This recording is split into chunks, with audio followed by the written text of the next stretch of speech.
بسم اللہ الرحمن الرحیم۔ معزز سامعین السلام علیکم، آپ دیکھ رہے ہیں آر جے اردو۔ یہ ہمارے چینل کا پہلا ناول جس کا نام وادی الموت ہے، رائٹر ایم اے راحت۔ وہ چیخ فضا میں جامد ہو کر رہ گئی تھی۔ اس نے رات کے وقت برج پر جنم لیا اور پھر جہاز کے پورے ڈھانچے اس کے گلیاروں اور کمروں تک میں پھیلتی چلی گئی۔ پل بھر میں ایسا ہی لگا تھا جیسے منہ خواب جہاز اسکائی لارک اچانک بیدار ہو گیا ہو۔ لوگوں کی آنکھیں پھٹی رہ گئیں۔ پرچ میٹ شہروز نے بھی یہ چیخ سنی اور فوراً نیچے اترنے لگا۔ پہلے تو یہ چیخ اسے سماعت کا دھوکہ لگی، لیکن پھر وہ ساکت کھڑا ہو گیا۔ اسے یقین تھا کہ چیخ دوبارہ سنائی دے گی۔ اس بار چیخ زیادہ تیز تھی۔ بریکرز، آگے بریکرز ہیں۔ یہ ایک بوڑھے کی آواز تھی جو بار بار سب کو خبردار کر رہی تھی۔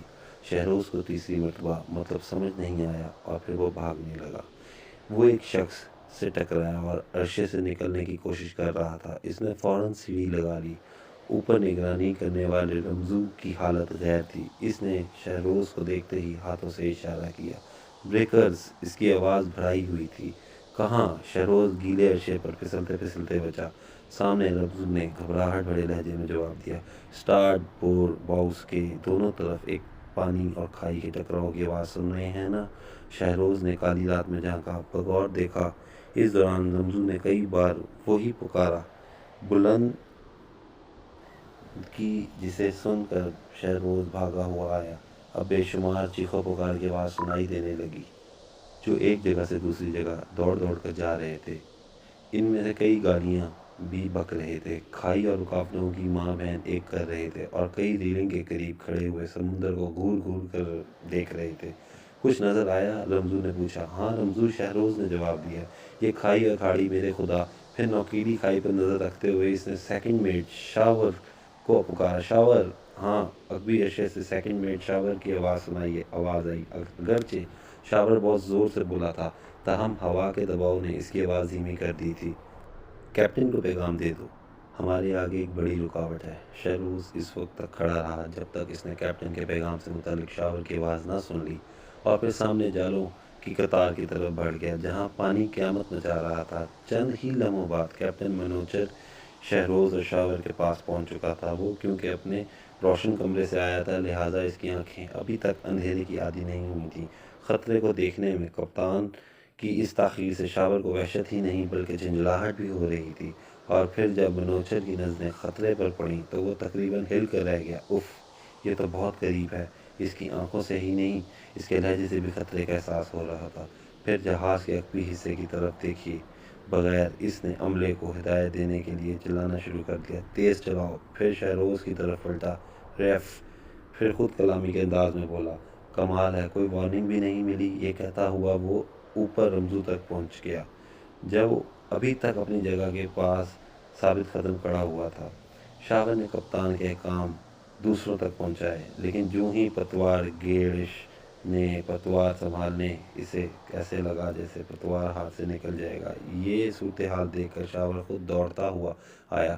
اس نے کرش کو دھکا دیا، ایک طرف کیا اور خود پوری قوت سے ویل گھمایا۔ پھر وہ چند سیکنڈ خوف کے عالم میں انتظار کرتے رہے، تب ہی منوہر کی گرجدار آواز سنائی دی۔ اس کی آواز میں ایسا خوف تھا جیسے اس نے اپنے پیارے اور لاڈلے جہاز کے سامنے تباہی دیکھ لی ہو۔ شہروز بھی دل میں وسوسے محسوس کرنے لگا۔ وہ پھر تیلے مگر مشینی انداز میں کیپٹن منوچر کے احکامات پر عمل کرنے لگا۔ ابتدائی چند لمحوں کی افراتفری کے بعد اب جہاز اسکائی لارک میں نظم و ضبط قائم ہو گیا تھا۔ ہر شخص اپنے کام میں جٹ گیا، لیکن جہاز اتنی تیزی سے پہاڑ سمندری کھائی کی طرف بڑھ رہا تھا، اب کوئی دوسرا راستہ دکھائی نہیں دے رہا تھا۔ اب پانی اچھل اچھل کر اندر جہاز پر آنے لگا تھا، اور پھر ایسا لگنے لگا جیسے اسکائی لارک کھاڑی کی طرف نہیں جا رہا، بلکہ کھاڑی، تنگ کھاڑی، خود اس کی طرف لپک رہی ہو۔ شاید یہ پہاڑ کسی زلزلے کی زیر آب تبدیلی کے باعث جہاز کے راستے میں نمودار ہوئی تھی، اور اس کا کسی نقشے سے ذکر نہ تھا۔ جہاز اب ہوا کے زور پر چل رہا تھا، بلکہ ہوا کے رحم و کرم پر تھا۔ پھر مرگ نے پہلا بوسہ اسکائی لارک کے ثبت کیا۔ جہاز کسی ٹھوس چیز سے ٹکرا کر بخار کے مارے مریض کی طرف کانپنے لگا۔ لوگ جان بچانے کے لیے بھاگنے لگے، بعض جالے ریلنگ کی طرف قریب آنے لگے تو شہروز نے دبا کر انہیں پیچھے ہٹا دیا، گرنے والے سامان سے دوسروں کو بچایا۔ اس نے دوسری ہدایات جاری کی، روشنی اور کم ہوگی۔ ایک شخص گھٹنوں کے بل بیٹھ کر دعائیں مانگنے لگا۔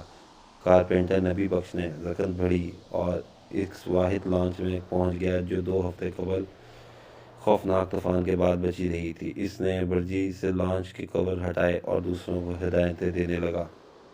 لوگ اندھیرے میں بھاگتے ہوئے ایک دوسرے سے ٹکرانے لگے اور پھر دوسری مرتبہ جہاز کو ایسا زوردار جھٹکا لگا جیسے زلزلہ آ گیا ہو، جیسے پہیہ گریس پر پھسل گیا ہو۔ اب تو انوار نامی لڑکا بڑی بہادری سے کھڑا تھا۔ اس کے دونوں ہاتھ سٹار بورڈ کی ریلنگ پر جمے ہوئے تھے، آنکھیں پھٹی ہوئی تھیں اور وہ چاروں طرف پھیلے ہوئے پانی کو دیکھے چلا جا رہا تھا۔ لیکن اس دوسرے جھٹکے نے اس کی یہ کیفیت ختم کر دی۔ اس کے قدم ڈگمگا گئے اور وہ بھاگ نکلا اور لوگوں کے درمیان دوڑنے لگا۔ شہروز نے اس کی چیخیں سن لی تھیں، لہٰذا جیسے ہی وہ اس کے قریب پہنچا، شہروز نے اسے اپنی باہوں میں بھر لیا اور اسے تسلی دینے لگا۔ وہ بہت کچھ کہنا چاہتا تھا لیکن نوک زبان میں 1-2 الفاظ کے علاوہ کچھ نہیں نکلا، کیونکہ اس وقت اسکائی لارک کسی چیز سے بہت زوردار آواز میں ٹکرایا۔ ایک لمحے کے لیے شہروز کو یوں لگا جیسے بس خاتمہ قریب اور جہاز گہرے پانی میں بیٹھ جائے گا، کیونکہ اب اسے یہ بھی احساس نہ رہا تھا کہ گہرا پانی کہاں ہے اور اتھلا پانی کہاں ہے۔ دھماکے کی آواز کے ساتھ ہی کھائی کا پانی درجنوں فواروں کی طرح بلند ہوا اور اس نے جہاز پر یلغار کر دی۔ ریلنگ پر اب پانی کے سوا کچھ اور نظر نہیں آ رہا تھا۔ ملاحوں کا سامان ان کے ہاتھوں سے نکل کر پانی میں بہنے لگا تھا، جبکہ وہ اسے پانی کی بوچھار سے بچانے کے لیے جدوجہد کر رہے تھے۔ پھر اچانک ہی جہاز بلند ہونے لگا۔ نیچے پانی کی قوت اور اٹھان انتہائی خطرناک ہو گئی تھی اور وہ سب بے بسی سے چیخنے لگے تھے۔ تبھی اچانک نیچے کی قوت کم ہو گئی اور جہاز زوردار آواز کے ساتھ بیٹھ گیا۔ اب جہاز کی حرکت بھی ختم ہو گئی تھی۔ اس خوفناک دھچکے کے باعث شہروز، انوار سمیت پورٹ گیٹ ہیڈ نے جا ٹکرایا۔ کیپٹن منوچر چرخی کے آہنی بغل سے ٹکرا گیا۔ رمزو پانی میں تقریباً گر گیا تھا لیکن اسے فوراً نکال لیا گیا تھا۔ اب ہر طرف پانی اور اس کی کھاڑی سے ٹکرانے کی غضبناک آوازیں سنائی دے رہی تھیں۔ لوگ چلا رہے تھے، روشنی کی دعائیں کر رہے تھے۔ وہ سب کے سب چاروں طرف کی تباہی سے خوفزدہ ہو کر ایک جگہ کینوس کے نیچے جمع ہو گئے تھے اور ہر نئی لہر مزید تباہیاں مچا رہی تھی۔ ہر جگہ سوراخ ہو چکے تھے، جگہ جگہ سے تختے ٹوٹ گئے تھے، کئی مقامات سے ضروری سامان نکل گیا تھا اور جہاز بری طرح کانپ رہا تھا۔ کیپٹن منوچر بمشکل گھٹنوں کے بل اٹھا اور چرخی سے لگ گیا۔ اس کی پیشانی پر کوئی چیز لگنے کے باعث خون بہہ رہا تھا۔ یہ صورتحال دیکھ کر شہروز انوار کو چھوڑ کر اس کی طرف لپکا۔ اپنے آدمیوں کا خیال رکھو شہروز، منوچر نے کہا۔ مجھے کچھ نہیں ہوا، چرخی سے سر ٹکرایا تھا اور بس۔ اور ہاں، لانچ پتہ نہیں کہ یہ صورتحال کب تک رہے گی، یہ بھی ممکن ہے کہ کسی بھی وقت پھسل کر گہرے پانی میں پہنچ جائے۔ خیال رکھو شہروز، خیال رکھو۔ منوچر کی آواز ٹوٹی ہوئی تھی۔ بہت بہتر جناب، شہروز نے فوراً کہا۔ انوار، تم کیپٹن منوچر کے ساتھ ٹھہرو۔ کیا تم زخمی ہو لڑکے؟ منوچر نے تاریکی میں انوار کی طرف دیکھا۔ جناب شکریہ، میں بالکل بھی زخمی نہیں ہوں۔ انور کا دل اس ہمدردی پر بھر آیا۔ شہروز جہاز کے عقبی حصے کی طرف بڑھا۔ راستے میں بے شمار چیزیں پڑی ہوئی تھیں۔ جہاز اگرچہ اب رکا ہوا تھا لیکن پھر بھی اس کی تھرتھراہٹ ختم نہیں ہو رہی تھی۔ شہروز وہ آوازیں بھی سن رہا تھا جو کھاڑی کے ٹوٹے ہوئے تختوں کے ٹکرانے کی وجہ سے پیدا ہو رہی تھیں۔ شہروز، اس نے اپنے عقب میں کپتان کی تہمکانہ آواز سنی۔ حاضری لوگ۔ بہتر جناب۔ وہ عقبی حصے میں ایک جگہ بلندی پر کھڑا ہو گیا۔ شاور، یس۔ کیا تم پچھلے حصے میں ہو؟ یس۔ کرش، حاضر جناب۔ اب میں ہر شخص کا نام پکاروں گا۔ شہروز نے جہاز کا اوپر سے جائزہ لیا۔ نام سن کر کچھ ضرور کہنا تاکہ تمہاری موجودگی کا علم ہو سکے۔ ٹھیک ہے جناب، کسی نے نیچے سے کہا۔ تم کون ہو؟ علی رضا۔ کیا تم زخمی ہو علی رضا؟ نہیں، بس معاوضہ ہو گیا۔ شاندار، حشمت۔ یس مسٹر شہروز۔ یہ حشمت کی آواز ضرور تھی لیکن صاف ظاہر تھا کہ وہ بہت خوفزدہ ہے۔ شہروز ایک لمحے کے لیے سوچنے پر مجبور ہو گیا کہ شاید اس کی اپنی آواز میں بہت خوف بھرا ہوا ہے۔ سکندر خان، اس کی اس آواز پر کوئی جواب نہیں آیا۔ سکندر خان اسٹیورڈ تھا۔ شہروز نے دوبارہ آواز لگائی۔ سکندر خان، بولو خان، آواز دو۔ وہ یہاں موجود ہے جناب، کسی نے کہا، مگر سمت درست کرنے والے حصے میں دبا ہوا ہے اور یہ تمہاری آواز ہے نوید۔ یس سر۔ کیا سکندر خان زخمی ہیں؟ وہ جو دعائیں مانگ رہے تھے وہ میں سن رہا تھا جناب، نوید نے ان حالات میں بھی شوخ لہجے میں جواب دیا۔ تب پھر اسے باہر نکالو، شہروز نے حکم دیا۔ ہم کوشش کر رہے ہیں۔ تمہارے ساتھ کون ہے؟ شمشاد۔ کوئی نوید اور شمشاد تک جا کر سکندر خان کو نکالنے میں مدد کرے۔ حشمت، شاباش، چلو تم۔